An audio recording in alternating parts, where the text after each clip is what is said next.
दोस्तों, इस कहानी के पार्ट 1 में आपने देखा कि कैसे एक फैमिली जयपुर घूमने आती है और रेगिस्तान में आधी रात उनकी बस खराब हो जाती है। यह इस कहानी का पार्ट 2 है। इसमें हम देखेंगे कि आखिर उस फैमिली के साथ हुआ क्या था जिसे वह आज तक नहीं भुला पाए। तो चलिए, जहां से हमने अपनी कहानी खत्म की थी वहीं से शुरू करते हैं। बस कंडक्टर ने उनका शुक्रिया अदा किया तो चौधरी सुमेर सिंह बोले, इसमें धन्यवाद की क्या बात है, ये तो हमारा फर्ज है। मारे को बहुत खुशी हुई जो आप लोग मारे यहाँ पधारे। ये रहा पानी से भरा मटका, इस बड़ी सी डलिया में पूड़ियाँ रखी हैं और उस बड़ी सी बटोली में आलू की तरकारी होगी। ये रहे पत्तल और आप सब अपना अपना खाना परोस लीजिए। महिलाएं धन्नों के पास चली जाएं और पुरुष मेरे साथ आ जाएं। जल्दी से सब खाना खा लो और जिसे बाहर का काम निपटाना है वो निपटा आएं, क्योंकि 12 बजे के बाद कोई भी बाहर नहीं निकलेगा और ना मैं किसी को बाहर निकलने दूंगा और कोई भी इसका कारण नहीं पूछेगा। सबके पास अपनी अपनी हाथ घड़ियां होंगी। समय के अनुसार काम करके सोने के लिए लेट जाओ। ये रहे कंबल, सब बिछा लो।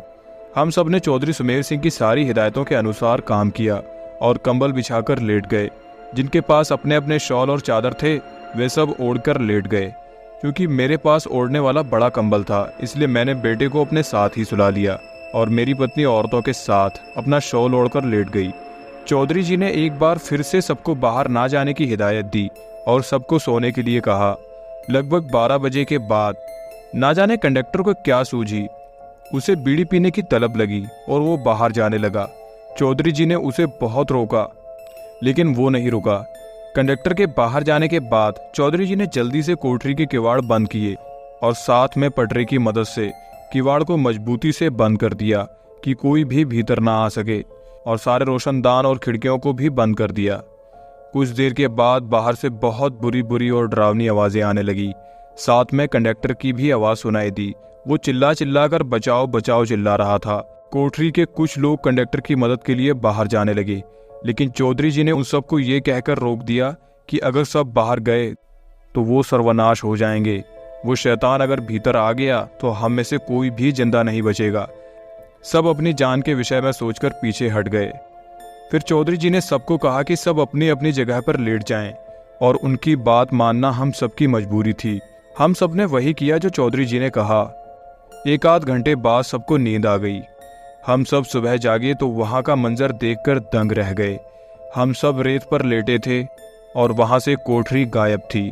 केवल हम लोगों का सामान ही पड़ा था और वहां 2 समाधियां बनी थीं जिन पर चौधरी सुमेर सिंह और धन्नो सिंह लिखा था। हम सब यह देखकर हैरान थे कि आखिर रात को जो हुआ था वो ख्वाब था या हकीकत। तभी वहां से एक चरवाहा अपनी भेड़ों के साथ निकला।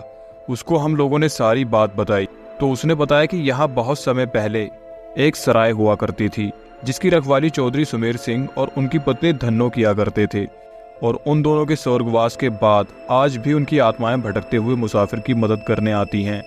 इस इलाके में बहुत शैतानी आत्माएं रहती हैं जो लोगों को कत्ल कर देती हैं, लेकिन सुमेर सिंह और उनकी पत्नी अच्छी आत्माएं हैं, इसलिए वो लोगों की मदद करने आ जाते हैं। ये सब कहकर चरवाहा वहां से चला गया, लेकिन हम सबके मुंह और आंखें खुली की खुली रह गई। फिर हम सब ने अपना अपना सामान उठाया और बस की ओर आए। देखा तो वहां कंडक्टर की लाश लहू लुहान पड़ी थी। वो सब देखकर हम सब का दिल दहल गया।